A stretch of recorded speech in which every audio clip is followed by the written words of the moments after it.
Hey, what's going on everyone? Nick here, back with video 2. And this video is going to be something that I think a lot of people really enjoy because in this video we're going to be talking about niche research and product research. And I know that this subject is something that, is like at the heart and center of e-commerce. Well, really any business, right? Your niche, and a lot of people look at this the wrong way. I'm going to start off talking about it this way to get some things clear right from the start. A lot of people go into e-commerce, and believe me, I made this mistake as well, in the early days when I was getting started. They think that the niche is like the secret sauce, right? Everybody thinks, man, if I could just find a winning niche, if I just knew the hot niche, or if I just knew the hot products, then I would be able to make a killing like everybody else. And to a point, there's some logic behind that because, yes, the niche, that's why people don't share what niches they're in or what they're selling, because they want to guard that, because they look at it as, their gold mine, right, where the money's coming from, the pot of gold at the end of the rainbow. But the reality is any niche can be profitable. All right, I want you to get that in your head right away from the start. There's no limit, really. Let's not go into this with a scarcity mindset of thinking there's only a certain number of niches out there that are still available for people to start businesses in and make money. The reality is any niche can be profitable. All right, there are people out there still starting stores in the dog niche and still going on to make full-time incomes every single month. All right, remember in the last video we talked about coming from a creative mindset in what you're doing. All right, and that's so important. I can't stress that enough, how important that is to remember and understand when you are building a business of any type, okay? Any niche can be profitable. Every single one of these categories over here breaks down into a niche, and these are all profitable ideas. You could build a business in any single one of these, regardless of the competition right now, and be successful. All right, what it's going to come down to is if you are going to create a good message, if you're going to brand yourself correctly. There's a couple different ways in e-commerce to really get started, all right? And my opinion is that you want to start with a general store, okay? So you're not just going to pick one of these niches and say, I'm just going to sell backpacks. All right, you could, but my opinion is that that's difficult. You should either be starting a general store or a niche general store, like we talked about in the last video. Okay, you can reference the end of the last video if you want to see more on that or if you missed it. And that's going to allow you to test multiple ideas in multiple niches and find what works for you and what is profitable. All right, and really the goal here in the beginning is that I look at it like this. I want people to get their first six-figure store in sales, okay? Because we're going to go through this system, and if you're operating the way that I'm operating and you're able to build a store to six figures in sales, you're going to be at about a 40% profit margin, and so you're going to put, like $40,000 in the bank, okay? Give or take, that's going to give you the leverage, all right? Just, if you think about that, okay? If you think about the goal here of doing that, of doing six figures in sales, which I did in my first 90 days, okay? And you can do that too. And even if you don't, even if it takes 6 months, that's still awesome, all right? Because if you think about making a full-time salary, $40,000 in cash in the bank in that amount of time, you're going to be able not only to quit your full-time job, or if you don't quit, take a less stressful job on the side, but you're going to have the leverage and the ability to sit back and think about what you want to do. All right, really in the beginning here, when we're doing the niche and the product research, it's not about coming up with the $1 million idea, in my opinion. All right, you're going to see a lot of people out there that are trying to teach this in a way of saying, you need to sit down and find out what you're really passionate about, and then decide how you can build a business around your passion, and you can scale this into your big $1 million idea business or whatever they say. And yeah, to a point that can work, but here's what we're really trying to do. Number one, you need to understand that what you like is not necessarily what's going to sell. All right, I know I mentioned in the last video, start looking at some categories you like and pick this and that. But what I mean by that is not start looking at, the things that you're passionate about and that you think would be a good idea. What I meant is start looking at some categories that you think could be winning categories, all right? Categories that you like and think this looks like a winning category and I'd be interested in testing this out. Because what it's going to come down to in e-commerce is what the market says. And what the market says is not always what you think. You believe me, I've tried so many different things, and some items I thought were going to be amazing because I thought they were super cool, didn't sell at all. And some items I've seen out there that I think are absolutely stupid are making a killing for people. Okay, so it's always going to be about what the market says. Your opinion really does not matter in e-commerce. To be just completely blunt with you from the start, your opinion is not going to matter much. It's going to matter what the market's opinion is, and the mindset you need to get in from the very beginning is that you're going to be testing a lot of different things, all right? Any niche can be a winning niche. Any single one of these niches has an audience attached to it that is interested in buying stuff, all right? But there's some things you want to keep in mind. For example, in the computer and office niche, all right, you could go into this and try to sell things like laptop bags and case, or that's not a good example. Let's say over here, like flash drives, memory cards, hard drives. You're going to see that these are all, if you go on Amazon or you look on AliExpress, these are always going to be best-selling items. You're going to see flash drives selling a ton. You're going to see memory cards. You're going to see USB chargers, and they're going to be having high amounts of orders. Now, does that mean that you're going to start a store and sell those items?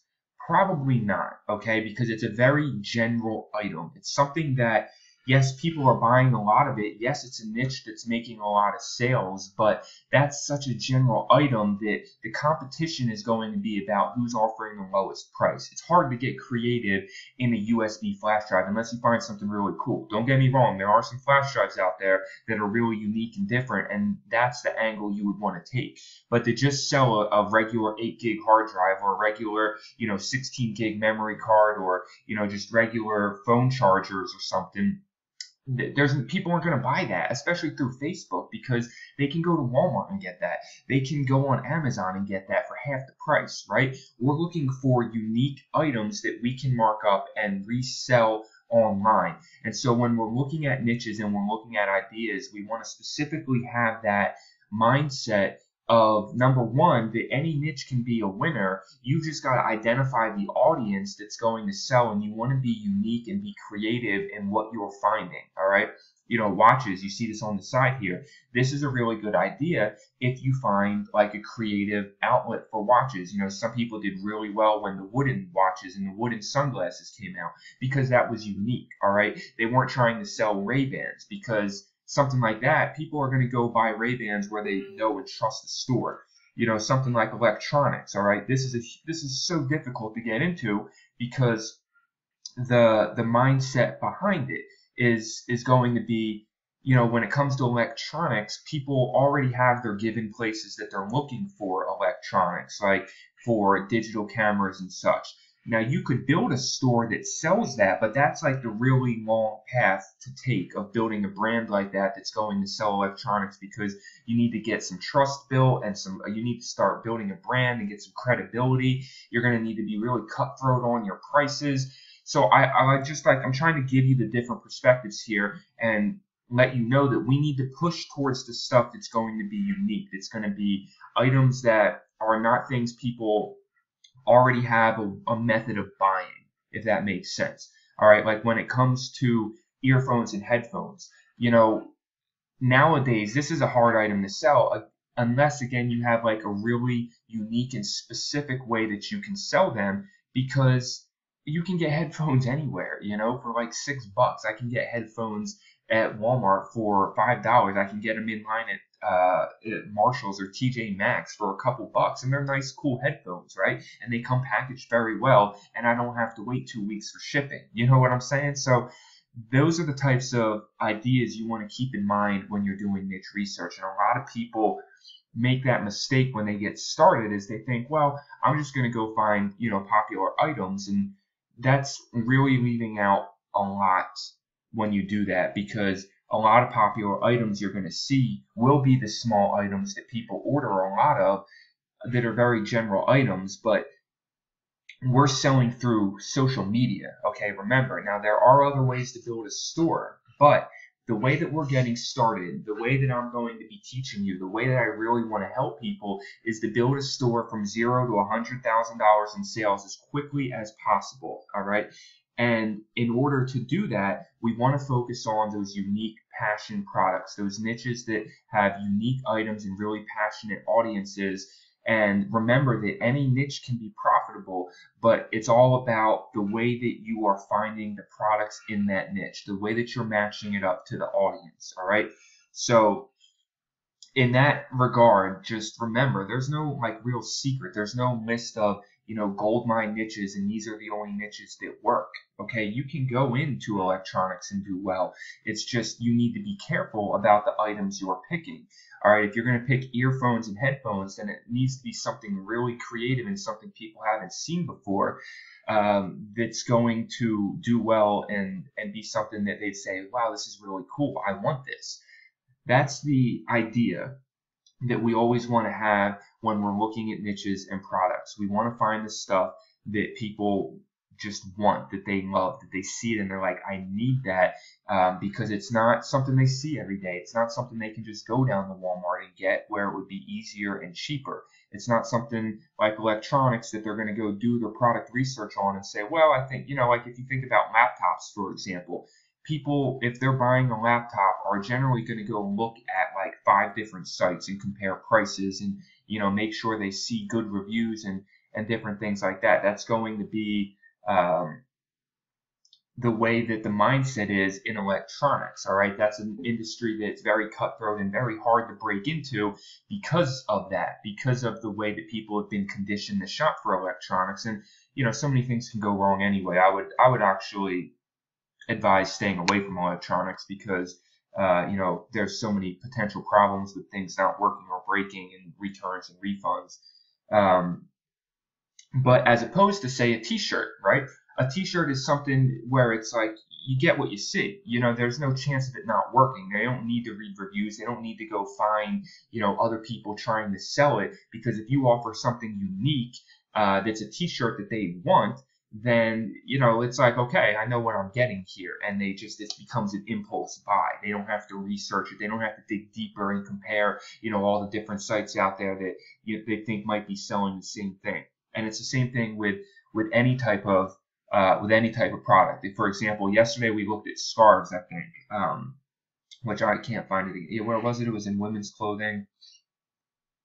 I don't know. It was in here somewhere. I forget. But the idea is, I mean, you get it. The idea was that if you look at scarves and you're selling a unique type of scarf, then there's no, you're getting what you see right there. And there's really no risk involved in somebody ordering that. So if they see it and they like the print and they like the color, then they're going to purchase it based on that impulse buy.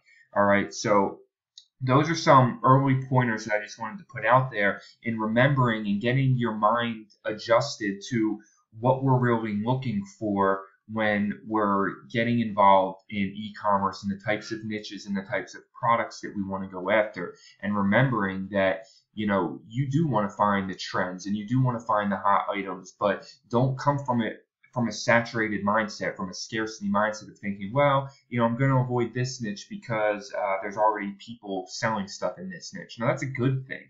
That means there's a lot of opportunity in that niche because people are spending money. And if you can come in with a creative idea or something that they haven't seen before, then you're going to be able to make a splash and make a lot of sales.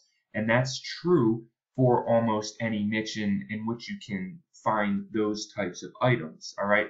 The main ones you're probably going to want to stay away from are electronics and anything in the adult industry, honestly, because number one, we can only advertise things. Remember that we're selling things on Facebook. So anything in the adult industry, you're not going to be able to sell on Facebook. Anything in the weapons industry, you're not going to be able to sell on Facebook. And anything in the electronics industry is going to be very difficult and have a lot of potential problems to sell just because of the mindset that people have when they're buying electronics. All right. So those are some early tips about thinking, thinking about niches and thinking about products and all that kind of stuff. And so now, I have AliExpress open here because, again, like I mentioned, you can see in here all these categories. All right, every single one of these categories is a great place to start in getting ideas and looking at the different types of things that you can sell. All right, whether you decide to just drop ship these items or try to, you want to try to personally brand them yourself. I mean, those are all viable things, but we're doing a general store so that we can test different niches and we can find the stuff that are hot items and trending items and we can sell them. All right, and I'm going to show you some examples of stores and I'm going to show you a lot of examples here as we go through it, but it's really important for me to put this concept. I hope you're taking notes if this is new to you, or even if it's not new to you, this might be kind of shifting your perspective a little bit and helping you understand why so many people are struggling. And it really starts right here because they just don't, we get into e-commerce, and again, like I mentioned in the prior video, we have a specific way we're used to learning where we think, okay, show me the formula so I can memorize it and then I can just do it again and get an A on the test, right? And it's not like that. This is a very creative extrapolation where you need to take the concepts and the ideas and start thinking on your own about how you can apply this and how you can start getting into any niche and finding those unique items that you think are going to be good to sell. And, well, how do you know? Well, there's some indicators that you can look at that we're going to talk about for seeing what types of stuff might be good to sell. But at the same time, like I said, it's always going to come down to testing. The market is what's going to speak. And if you're not willing to test, if you're not willing to have an ads budget and test some things and get data back and then understand and interpret that data, which I'm going to teach you how to do, and then use that to make future decisions and predictions, then this is not the business for you, all right? Because that's what e-commerce is all about. It's about finding niches and ideas, testing them, and then remembering the 80-20 rule. I'm not the first to say this, but I'm going to mention it because it's so true in any business, and especially e-commerce, that 80% of the stuff that you test will probably fail, all right? And 20% of the stuff that you test will become winners and great items that will sell a lot and make up all of your money and your profit. And that's been absolutely true in my own business and what I've been doing. Tested a lot of stuff that has failed and gone nowhere, a lot of things that have got maybe 1 or 2 sales but weren't really profitable, and then even a lot of things that got more than a couple sales and were profitable but not something you could scale up to a higher level. Like a lot of the t-shirts I've sold, I did quite a few t-shirts, but nothing, most of them weren't anything that really scaled into like the tens of thousands of dollars type item. But there are a few items that I've sold that have scaled to that. I think one of my best-selling items has done like $25,000, right? So that's the type of idea there that when you find those items, you're going to be able to scale them and just realize that there is a huge, huge audience out there of people that you can scale into when you find the right audiences and products for those audiences, okay? So I want to go over a few things here. As we get started, guidelines for choosing an ideal niche. Before we even get into any practical examples, this is all really important stuff to get into. Even for some people who may have been in e-commerce and have already bought coaching courses, a lot of times people are not teaching this kind of stuff. And this is important for any online business, but especially in e-commerce where it's a very front-end direct sales type deal, what we're doing, and being based off of social media, it's really these guidelines here. I'm going to share this notepad, or you can copy it down right now, pause the video and write it down. But this is all stuff that is good to know. You want to make sure it's large enough in number for consistent income. All right, that's point number 1. So, for example, I showed you in the last video the steampunk niche. The steampunk niche was something I was just testing, but I quickly lost interest in it because it's not large enough for consistent income. The niche is very small, and how we're judging our niche size really right now in the beginning is the type of audience that's on Facebook. So some of this is going to be, 2-part here because I don't have, this video would be way too long if I tried to combine Facebook audiences with this video. So we're going to go into Facebook audiences at another time. But just be aware that when you get into Facebook and you get into targeting, you're going to be able to look at the size of a niche and see how it's really. Let's write this out and give you an example. So I have in here at least 500K to a million total size audience, right? And that's just a general rule of thumb. You probably want it to range more on the million size. This is a good size audience to make some money.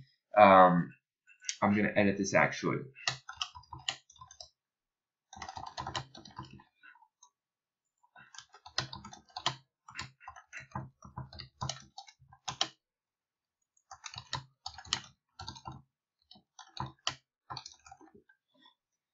All right, so you want an audience that's at least a few million strong if you plan on sticking with that niche for a while. And what you need to understand, if this is all new to you, some of you this is probably, it makes sense already, some of you this might be brand new to, is that you want to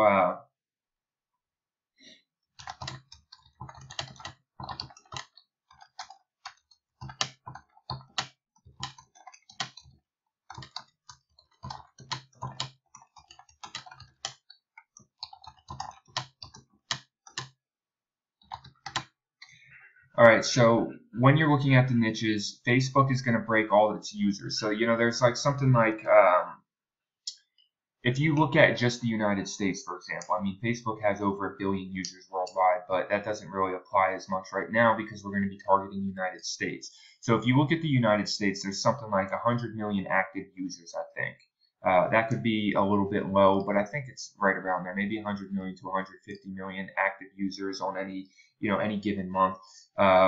So out of that total amount of people, you're going to have groups of audiences. So say out of that 100 million people that are interested in the dog niche at the broadest level, just people that are interested in dogs, may be 50 million people. All right, and so that's your audience size overall. Now that'll break down into smaller subsets of an audience based on all of the different pages that are out there and groups that are out there. That might be I love dogs, or I love Yorkshire Terriers, or I love pit bulls, or I love walking my dog is my best friend, right? These are all sub niches of that large audience. And when we get into Facebook targeting, you're going to understand how you use those to target people for the products that you're selling. But when you're looking at the niches, you just want to understand that Facebook breaks all its users into audiences, and each of those audiences has a size. And that these, you need an audience size of at least this to be hoping to scale an item to a couple $1,000s in sales. And if you want to have consistent recurring business and be able to launch new products and continue scaling into that audience, you really want to find an audience that's at least a few million strong. All right.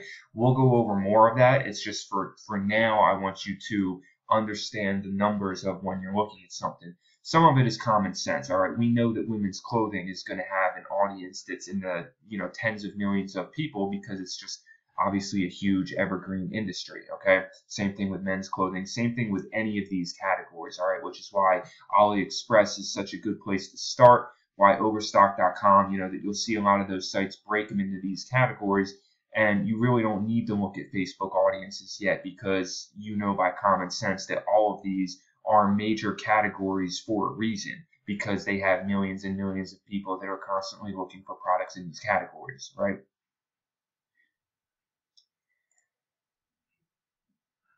Something else for an ideal niche. You want to have lots of products to sell so you won't run out of things to offer your market. All right, that may seem obvious, but you will realize as you start looking at things, there's a difference between going into a niche that has a lot of products or finding a product that you think is a cool one-off item that there's nothing else in that niche to really sell to. So there's not too much that needs to be said about that, except to keep that in mind, because as you're building a store and as you're building a niche, one of the things that allowed me to be very successful with my first store when I found some winning products is that I was able to then go back and create collections of highly related items for that niche. All right. So, I found one item that was selling well and it was based around the niche. And then so I went back and I looked at other items that I thought that niche would be interested in, and I put them in a collection, which allowed me to get, just allowed me to increase my order size because people were interested and would buy them when they went to my site. And then I could also market them as well after the original product might have just died down, I could take that same exact audience I had and then market new products to.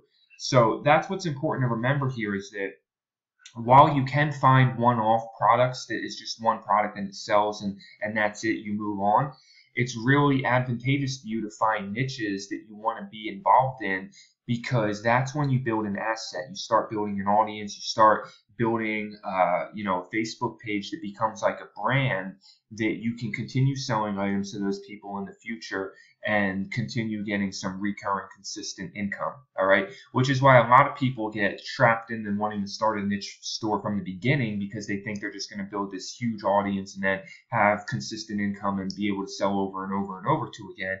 And yeah, that's kind of the point to work up to, but it's a little bit more difficult than it seems. So it's good to start with a general store, test lots of niches, and use the strategy that I show you, where you have a Facebook page for each niche, because then you can always change the store, but your Facebook page becomes the asset, right? I hope you understand that, because that is like a key advantage right there.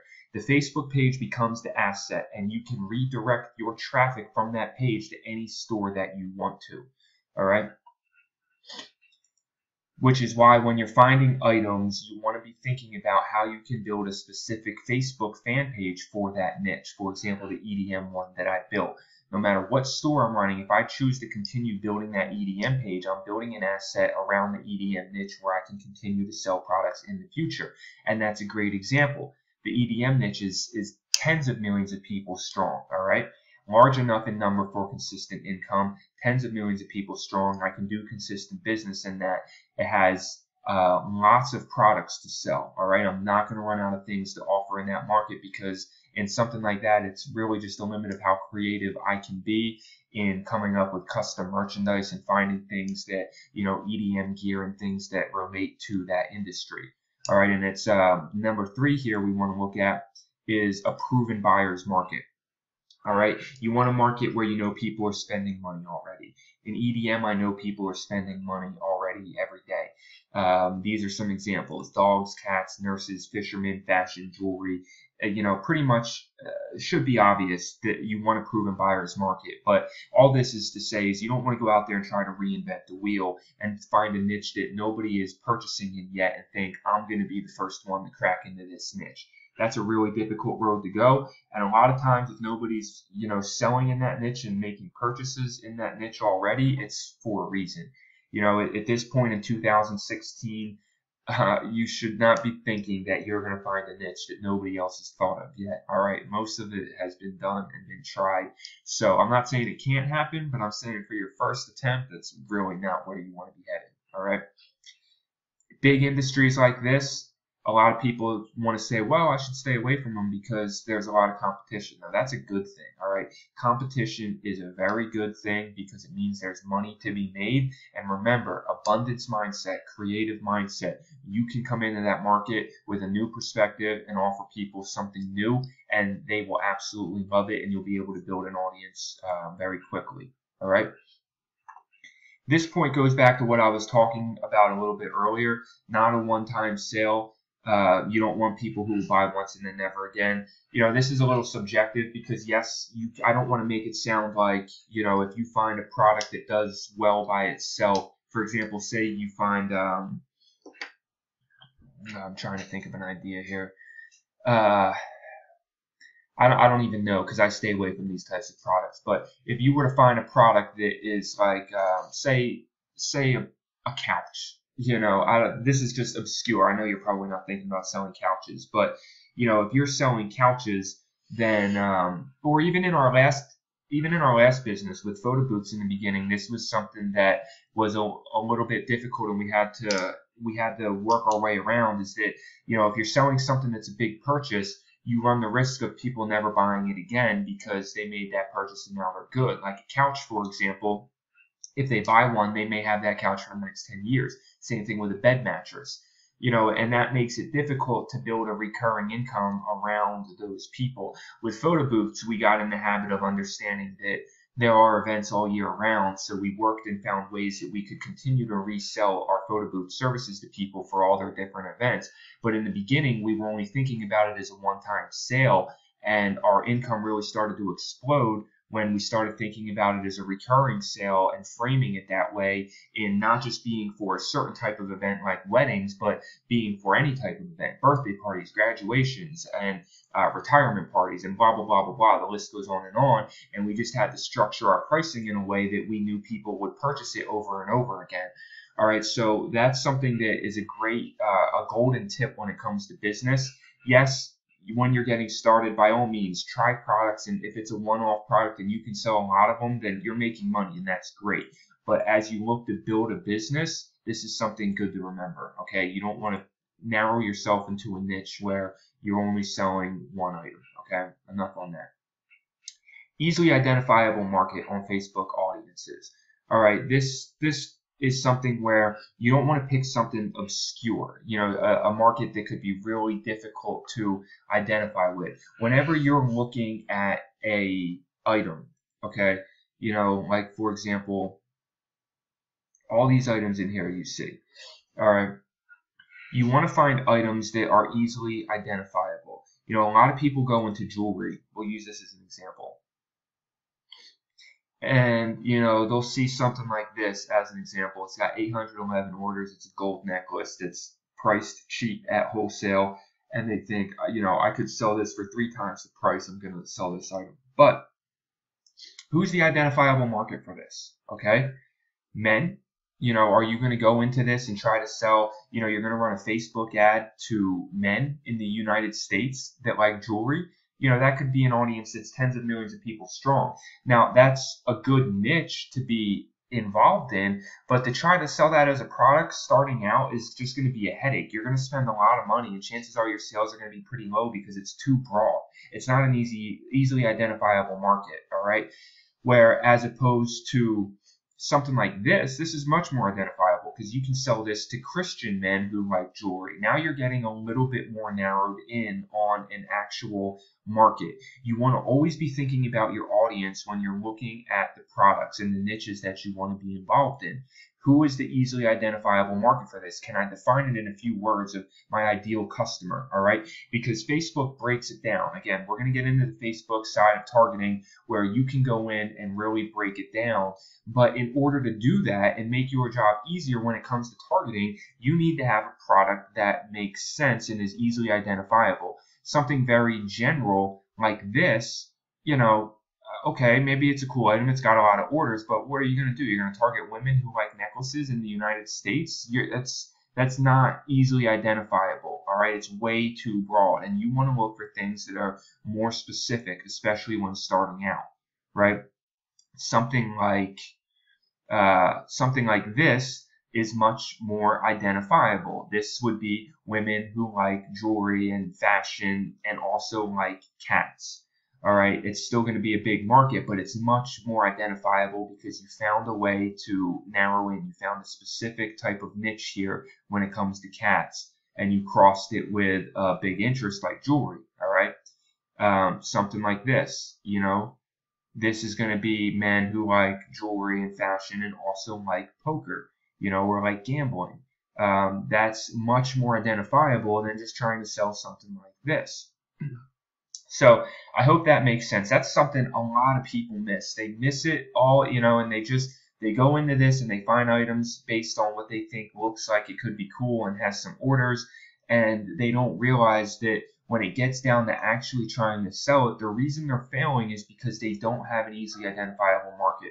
They're way too scattered across the market. And what you need to understand is that as you're getting started in the beginning, you need to be specific, all right, in making your sales. And we're going to talk about this a lot more in depth when it comes to targeting and, building your Facebook pixel and running different kinds of ads and objectives and building a store.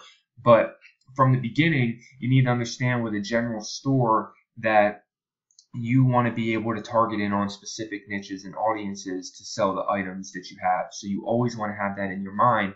Is the market easily identifiable? Okay.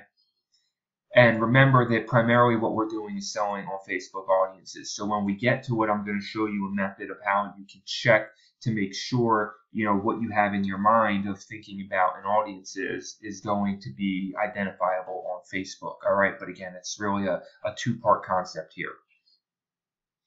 You want it to be a passionate group of people. This goes back to what we were talking about a little bit before. And again, a very, very important point where, I was talking about no matter what, if you go into, let's just go home for a second and I'll show you exactly what I mean. If you go into best selling here, chances are one of the best selling items you'll see, like here you go right here, is a USB data charger. All right, it's had a ton of orders, 86,000 orders, but this is not a passionate product type item. People are probably ordering this. Now, I'm not going to say that there's not somebody drop shipping this out there that could be a major company that already has a big fan base. That's different. That's why I say in the beginning here when you're getting started, if you build a store and you've got a fan base that's several 100,000 people strong, then you can try to promote an offer like this, and just based on having an audience and, this being a little bit different with the rose gold and offering a really good deal on it or a really good promotional strategy, you may be able to sell a lot of these. But when you're getting started, picking a product like this is just going to be a nightmare for you because it's very general. This isn't something people get passionate about. Sure, they need it, and sure, people are going to buy it, but a lot of these orders are probably simply from people coming to this website and searching out this item because they know they can get it cheap. All right, this is not something that I would recommend as an item that you're going to see like people getting passionate about and trying to sell. Same thing with this here, this USB port for your car. Yeah, does it have a lot of orders? Is it a very handy item? Yeah, absolutely, but it's not a passion product. This is going to be difficult in the beginning. It's going to be an uphill battle trying to sell something like this, and chances are, unless you have a really clever promotional strategy, you're not going to do very well with it. Something like this, however, is a passion product that has probably sold a lot because it says NYPD right on the front of it. Yeah, look, it's got 11,000 orders. This is something that is a lot different. People that have a strong, connection or affiliation with something like the NYPD are probably going to love this type of thing. People that like this type of faded style, this is much more of what a passion product is because it has something on there that people are going to identify with. All right. Same thing with the steampunk glasses. Look, you can see them right here. Actually, these are the items I was selling. This is something, as you saw, when people saw this in their newsfeed, they loved it. When I was hitting the right audience with this, this spoke to them. This spoke to the type of style that they represent themselves with, how they identify themselves. And so people loved that. All right. And that's a passion product. That's what you want to remember when it comes to those types of things. Is you're looking for the stuff that people identify with and say, that's so me, I need that. All right.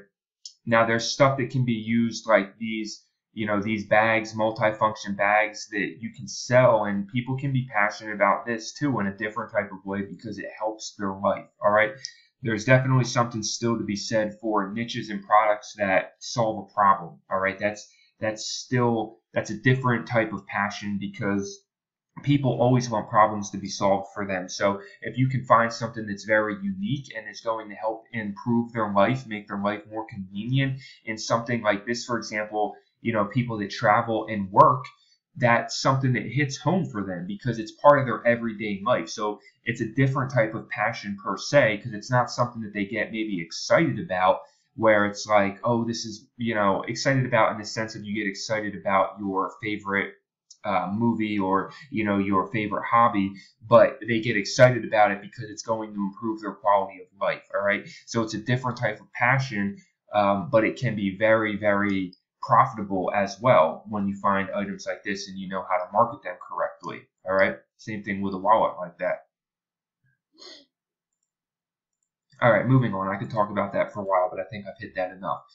Another reason that you want stuff to be passion based is because people will share it and tag your ads. So like those steampunk glasses you saw, people were tagging other people because it connected them around a common interest. All right, something that they were passionate about. You get that viral capability because people are going to share and tag your stuff, and that's when you can start getting a lot of sales and brings your cost of purchase down because people become brand ambassadors for you. They become people that are sharing and tagging your stuff, which is free advertising for you, right? And so that's what you really want to find, is that passionate group of people in the niches that are going to share and tag your stuff when you're thinking about items that you're looking at and niches that you're looking at. All right. Some other tips here. Number 8 kind of goes with number 6, so I'll talk about that next. People who are proud, like hunters, sports, dog lovers, cat lovers, patriots, parents. I think this, I'm not going to hit this too hard because it goes right along with passionate. This is really good to find. It doesn't necessarily have to be present in every niche. For example, like backpacks, but if you can find this in your niche, then this is just all. This is really, we're going to talk about this a lot when we get to custom merchandise and t-shirts, because that's what sells like the best when it comes to shirts and custom merchandise, is people who are proud and passionate about what they do or what they are or what they believe in. They want to wear that. They want to represent that. They want items and gear that shows that because they're proud of it. Like a patriot, for example, or a parent, you see those bumper stickers that say proud parent of an honor roll student, or you see these Second Amendment shirts, people who want to be proud of the right to bear arms, or these shirts about being a veteran, or shirts about I have a cat, or these types of things, being shirts around a certain sport. You get it, you've seen them, and you just want to identify with that and understand the psychology behind that and why it works, because people love to buy what they, what represents them, what they're proud of. You see these nursing shirts out there. Nurses are proud to be a nurse because they work hard and they do a lot and they save lives. So, nurses are very proud of that. And if you find items that speak to that pride and that passion, then you can make a lot of money. The nursing niche is huge. Obviously, there's a lot of competition there as well. But again, there's a lot of money to be made there if you can really tap into something unique and creative with that niche, okay? Quick producing market, like shirts, jewelry, drop shipping. This is stuff in the beginning. Again, this is really a tip for getting started, all right?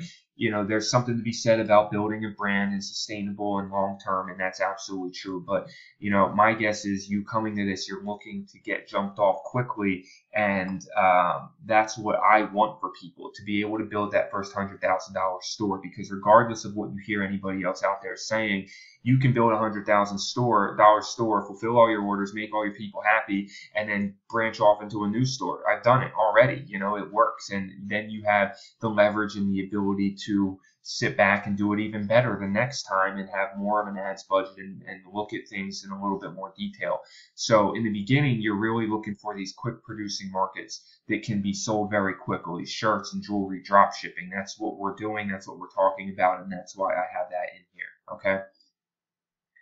And then number 9, the last thing, expandable niche. This is something that you can advertise in different forms. So not just on Facebook, but you could also put it on Amazon. Like if you design, I'll show you in a video where for custom merchandise, some people are designing like coffee mugs and stuff, and you can put those on Amazon, and that just becomes another way of bringing in revenue if you want to do that. You can drop ship on Amazon. You can drop ship on eBay. You can find, you can drop ship on Pinterest, on Instagram. Like you can advertise your items all over. You can do it on Google. Some places are a little bit harder to do than Facebook, but this is something that really pertains when you start getting into a sustainable store and a brand. You want to look for the types of niches that that you can expand. For example, this is going to apply to all the big ones, right? Like if we come back here to AliExpress and we look at the categories, every major one of these categories, you could find items and sell on any form. Facebook, Google AdWords, Pinterest, you can do that kind of stuff everywhere. So it's just something to keep in mind when you're looking at niches and products, okay? Now, other than AliExpress, all right, some other places that you can find ideas. We already talked about Overstock.com. Because again, you're looking at the major categories and breaking it down and looking at the items that they have in each category to get ideas. All right, this is the idea phase. You want to be writing down ideas and putting them down and just getting as many ideas on paper as you can. You can go to Amazon, all right, and we talked about this in the last video briefly. You can look at all of their categories here. And one thing you can do with Amazon as well is you can type in here best selling, right? Best selling in all departments, not books, just best selling. And this will show you best selling items. And you can try to find these items on different places, and this can give you ideas, and you can just go through, you can just find best selling in any one of these categories, or you can just look at best selling overall and see the kind of stuff that's trending right now, right? This kind of stuff that's trending. This is really cool if you can find something like this. I've never seen this before. I don't even know what it is, but this is a cool idea. So this will give you ideas of things that you can sell. Now this is like a one-off product, right? You could go into the travel niche, and the travel niche is huge. You can sell a lot of things in the travel niche, but this doesn't really have as many directly related items. But a way Amazon really helps as well is you can always click on an item and then see what people buy together. So this is smart, right? People who are buying this probably might be traveling abroad and want like these Ninja travel adapters, right? And you can see customers also bought these items. So Amazon will really help you for building your collections and getting a lot of ideas, okay? You can look at Google Trends. Google Trends is something that just shows you what people are searching for on Google, and you can explore trending topics, all right, and just see, you can see the categories they have and just see the kind of stuff that may be trending in the United States. Now, you're going to have to dig deep because I came to entertainment and it's showing me people that are trending. So, but you can really, Google Trends, top charts. You can type in ideas, or you can look at top charts of all the different categories. So like the sports don't matter as much, but dog breeds. So this could be a good idea. You can see the most popular dog breeds, so you could try to find products that sell to them. Fashion brands, you could try to mimic what some of the best selling fashion items are for these brands that are doing well. And you get it. You can see from here. It's just another place to get ideas, and you can go through, and they have all kinds of categories that break down, and you can continue looking and looking and looking, and you can type in your own categories. You can type in search terms. You can look at different categories up here, and just see the different type of stuff and get ideas of things that are popular and being searched on Google over whatever span of time that you want. So it's just another way that you can get ideas. And then when you're doing all of that, Pinterest is another place. I'm just going to show you a couple of different places that you can get ideas, so you can choose what works for you. But Pinterest is a great place that you can come and look for ideas in certain niches and categories. They have all these categories that you can look at.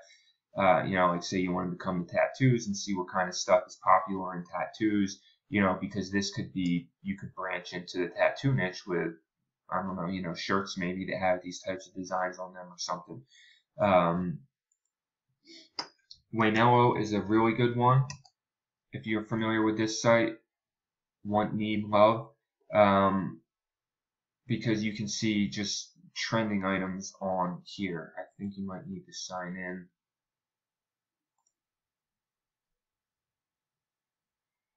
So I can go to trending and just see the overall best trending items, right? Like this 3D unicorn cup, and you want to look for like stuff that has a lot of saves, right? 10,000 saves is huge. These things are popular. If you can find these boho design, canvases here, you could make a killing. I've looked. I haven't really been able to find a place to source these from, but I know of a company that does sell these, and they do very well. So that's the type of ideas you can find by looking at stuff like this. All right. And I guess the last one that I'll show you, watch count. This is a site that looks at like eBay's most trending items, and you have to actually search this one really to make it work. I mean, you want to type in keywords for a niche that you may be interested in, like camping, and then show me what's most popular in the US. And it'll bring up the most popular items on eBay, right? And not all of it's going to apply. Like you can see this is not something you're going to sell online. I mean, you could try, but you know, knives are not going to apply. Something like this may work. Now, a lot of people have tried to sell this, so you know, something like this may work. But again, you have to dig. I personally don't use watch count. I just know that some people do as a way to find stuff that's trending on eBay to give you ideas for things that might work and might sell. It can be useful. I know some people that do use watch count, but for me personally, I don't really use it. I have my best. AliExpress is really where I use most of the time. Pinterest and Waynello I'll look at sometimes. These are a great place to get ideas. Pinterest is more of a great place to get ideas for like t-shirts and stuff. Waynello is a great place to just scroll through every now and then and see if there's any really popular trending items that could be cool that you could find by seeing the stuff that has the most saves, you know. But AliExpress is really, you know, you can come here and you can just look at trending styles, all right, and see the stuff that's trending right now. And you can get so many ideas coming through here. And what's nice about this is not only are you getting the ideas, but you're seeing them at the same time of products that you can just turn around and sell. So like you could come here, and if this looks like something that's trending and is cool, and you can think of a market for this, and then you know that you can sell it right away. Now we're going to go a little bit more into finding good products in another video, because there's some things you want to look at specifically in AliExpress to determine whether a product's going to fit your business model. Like you want to make sure mostly that it has good reviews, that the vendor has good reviews. You want to look at the feedback and make sure it's got good feedback. You know, if people put pictures in there and show it, then that's awesome, because you can see that it actually is what it's advertised as. And you want to look at the shipping, of course, and make sure it has e-packet shipping available to the United States, right? But AliExpress is a great place to get ideas, because you can just come here and look. With these other places, like if you see the J Travel Pillow, you're going to have to then come to AliExpress and see if you can source this product from here, right? Oh, why did that not copy?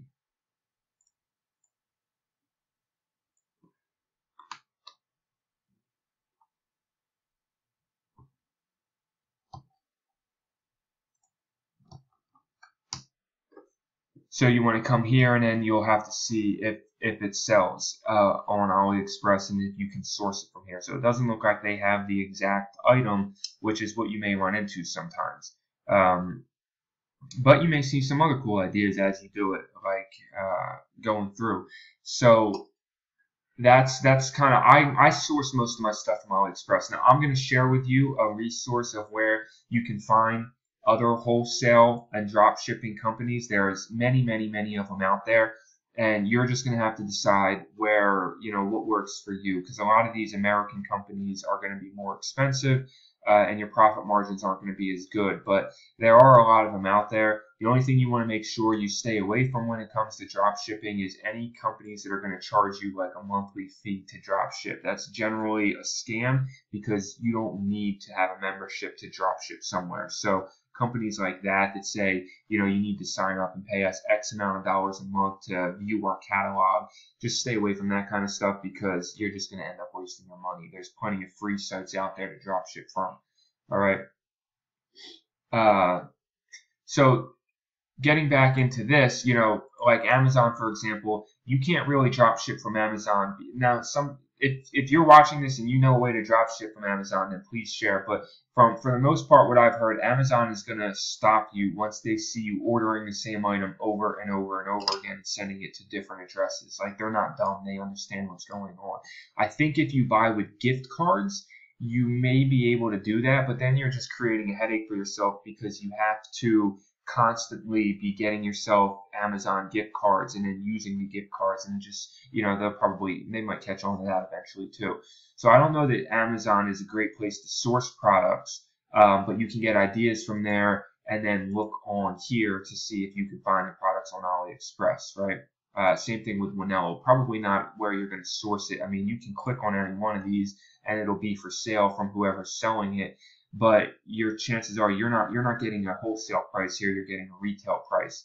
Now you could always go to the store and reach out to them just like with Etsy and see if they're willing to work something out with you and if they can fulfill the items, but it's not what I personally used Winello for. I just use it for research. Same thing with watch count. I use it for research, and then I'll come here to AliExpress and see if I can find the item. But another way besides looking at trending styles is go to best selling. You can look here and it's going to show you top selling products. It's also going to give you top selling categories. It really doesn't need to be more difficult, guys. Remember, the first thing I said is that any niche can be profitable. So you just need to decide what categories you think look like really good categories, fit some of the criteria that we talked about, and then going in here and finding some of these items, because you can break it down into these categories and AliExpress is going to give it to you on a platter what the best selling stuff is. All right, so it's just a matter of coming in here and looking at those categories. Like if you're in an outdoor recreation item store, here's just a ton of stuff that you can do and sell, and some of it may not sell, but some of it's good to put on your store anyway, just so that you have a store that looks a little bit more established and built up. You want to remember, and we'll get into this when we talk about building your store and adding products, that you want to have more products on there than just what you're promoting, because you want to make your store look established, right? You want to look like you have some stuff that's available, and generally I recommend probably having at least 15 products on your store when you get started, just so it looks like you didn't start yesterday. All right. So that's kind of going through that. I can look at some of these items already and see items that I've sold in the past. This made a lot of money for some people. Just by coming here and looking at that, you can find that item. I sold a bunch of these. I know other people have sold a bunch of these, just, by coming here and finding the best selling items. So, there's a lot of stuff that you can do that AliExpress just serves right up to you on a platter just by coming here, looking at their weekly best selling. You can come here and click and look at the hot products, right? And again, it's going to break it down into categories for you, and you can look in the categories and see all kinds of ideas. I mean, it really doesn't have to be difficult.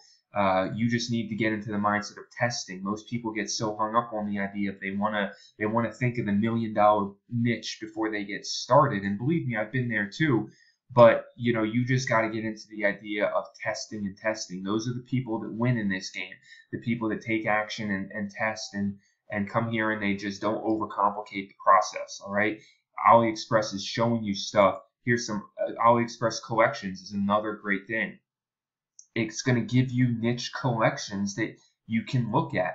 Gold Rush, Modern Hippie, Cup of Tea. These are all collections that you could just straight up copy and put on your store. And as a matter of fact, when I build the community store, you're going to see me do this, because you can do this, for example, and people that like space and outer space and that whole niche would probably be interested in this kind of stuff. Right? You have to realize that any niche can probably be a winner. Now, does it mean it's going to be a grand slam, $50,000 winner? No, not necessarily, but this is all a progression. It's all a progression. It's about testing stuff and continuing to move forward, and eventually you're going to hit those big winners. You're going to get better at spotting trends and being able to, continue to build your stores out. All right, and all of these collections are ideas that, not every one of them may be a great idea, but there's a lot of great ideas in here, and you can just open something up and basically copy the entire collection and put these products on your store. Flamingos, for example.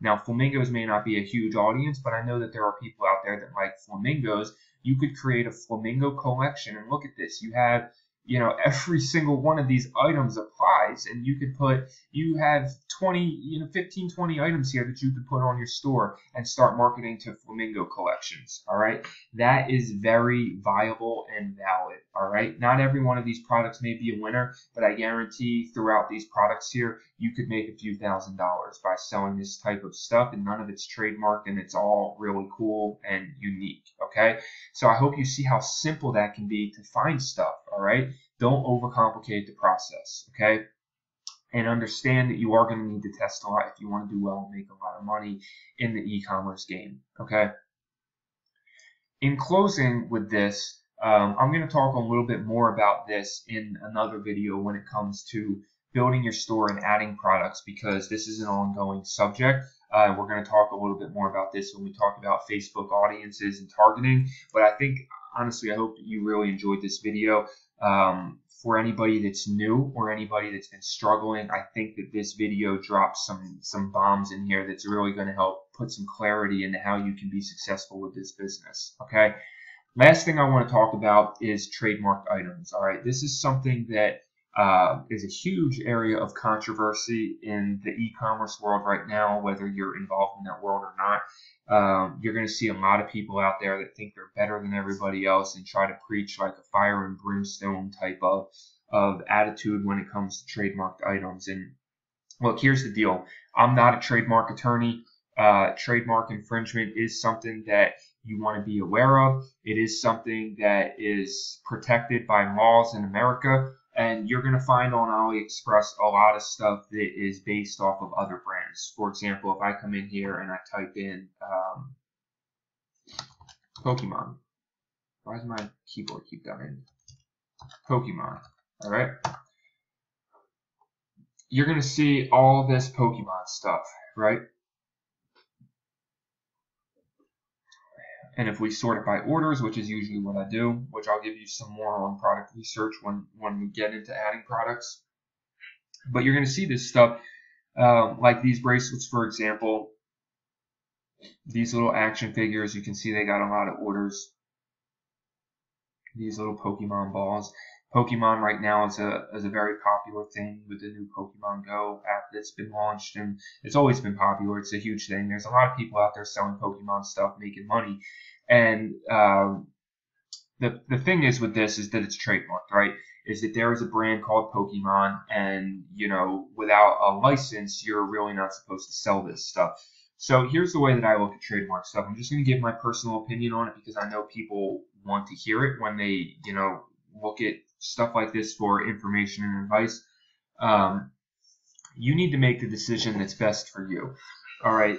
I would not advise directly knocking off products that are already for sale by any brand like here in America. For example, these little action figures, these little balls here. I mean, these are things that I don't know much about the Pokemon industry, but I'm sure that this stuff is like for sale in America. Pokemon cards, like that's not stuff that I would build a store around. Okay.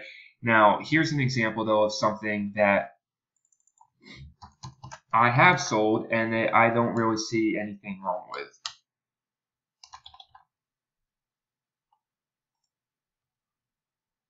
All right, these Pikachu coffee cups. Now, this is something that's still based off the Pokemon brand, but this is a unique item. And even though, it's in the likeness of Pokemon and Pikachu, this is a unique item that's not for sale anywhere else. I'm not knocking off a direct item that Pokemon already manufactures.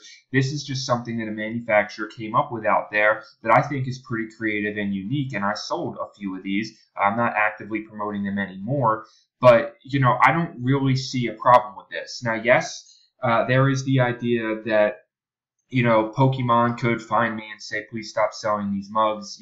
That's infringing on our Pokemon trademark. And then, yeah, I would stop selling them. The risk that you run is getting a cease and desist letter. Okay, you're going to see all kinds of people out there talking about, you're going to get sued and this and that. And is it possible to get sued? Yes. But more than likely what happens is you get a cease and desist letter first and you just need to stop selling the item.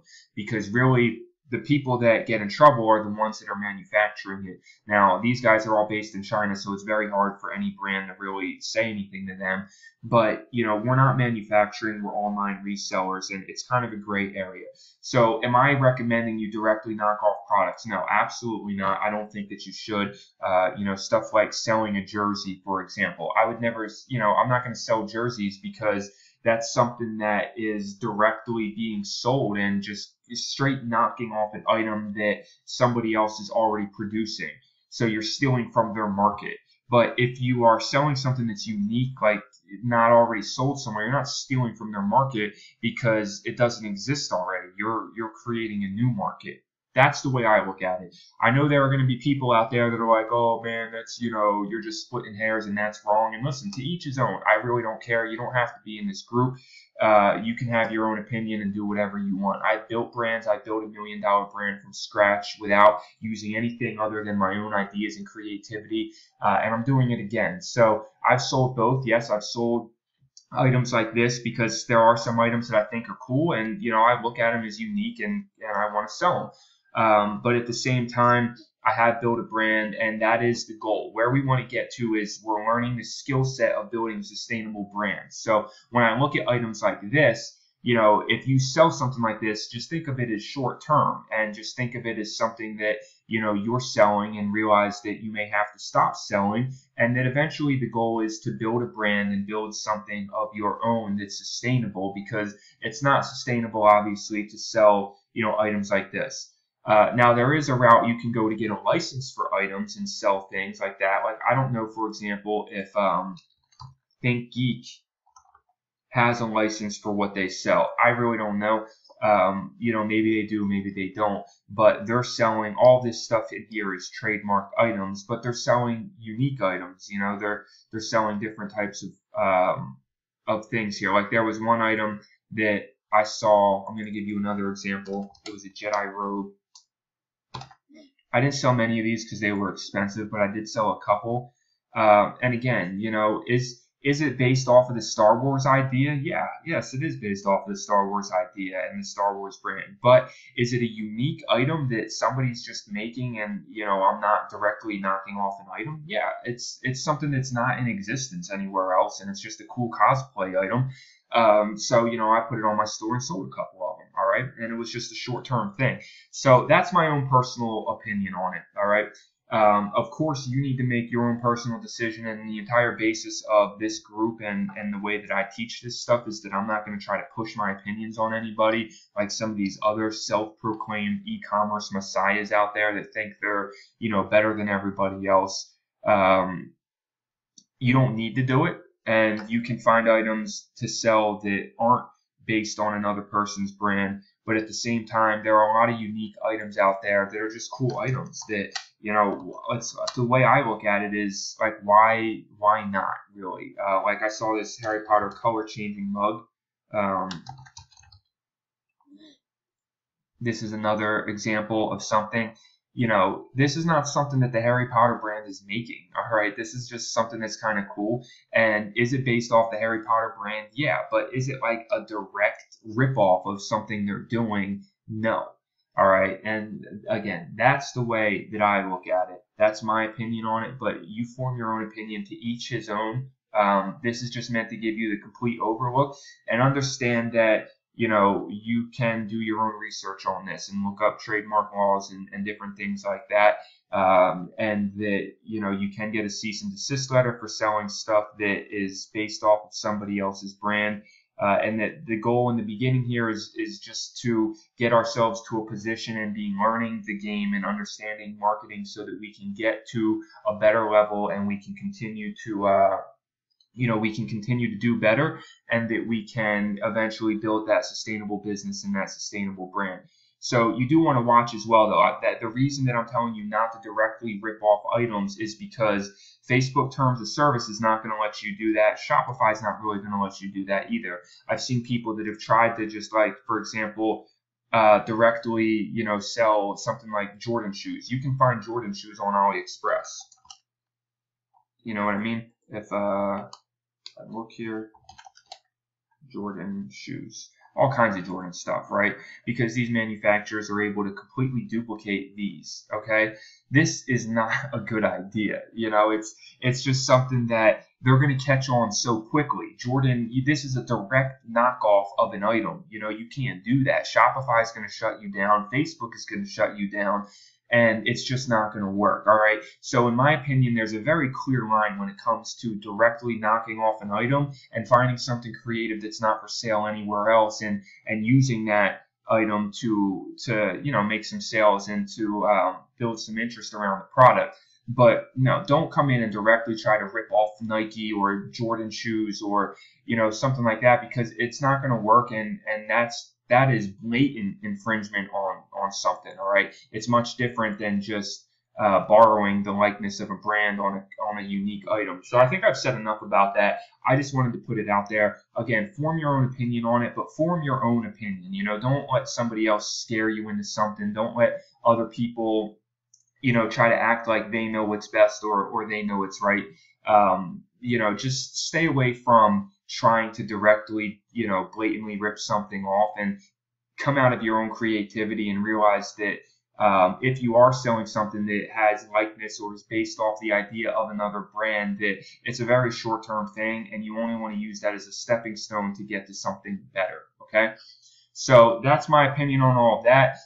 That's where I'm going to wrap this video up. Wait, one last thing, actually. I'm going to share this as well. When it comes to niche and product research, another great thing to do is to look at other people's stores, okay? So this link right here that hold on, I didn't copy for some reason. My keyboard keeps dying.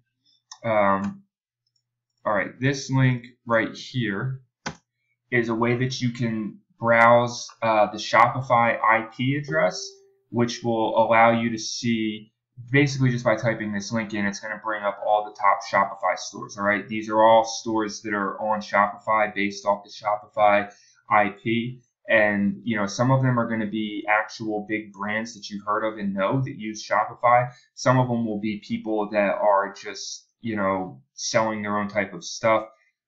There's a whole mix in here of different things, and there's a lot. Like, you can go all the way to page 405. You see, and there's like, I think, 20,000 total records. So this is a great way. You can see Radio Shack's on here.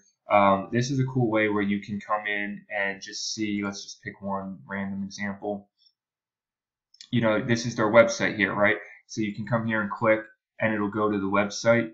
And this is a great way to do research, all right, and see what other people are selling. Some people are going to have their own brands like this, which it looks like they're producing their own energy formula.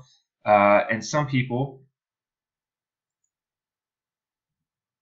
if you go into, like, let's say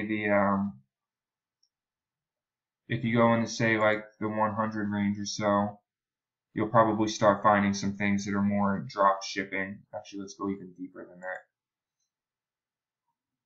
All right, so if we go into here,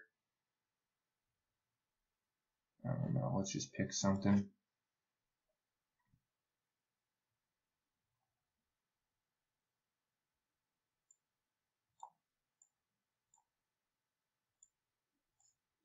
Right, and then you can come and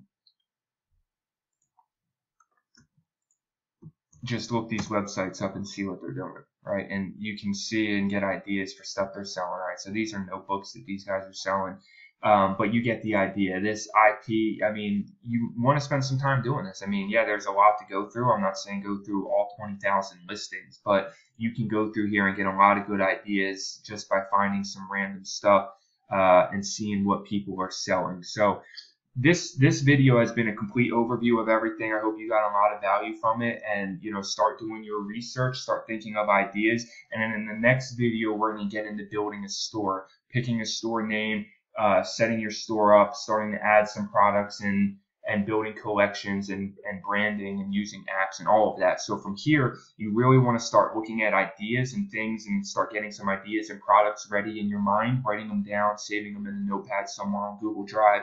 And then in the next video, we're going to start looking at building a store. And remember, in between the videos, there may not be a lot of time from one video to the other, watching one and then watching the other. But for your time, you should definitely take some some hours, maybe a day or so, and just do some research and write ideas down and get ideas of niches and products that you think you're interested in before going into the building a store idea, because the building a store idea is going to start branching off of what we just talked about here. And so you should really start having a good sense of what you want to do. And then we're going to build on that in the next video. All right. As always, if you have any questions, comments, ideas, feel free to share. I will see you in the next video.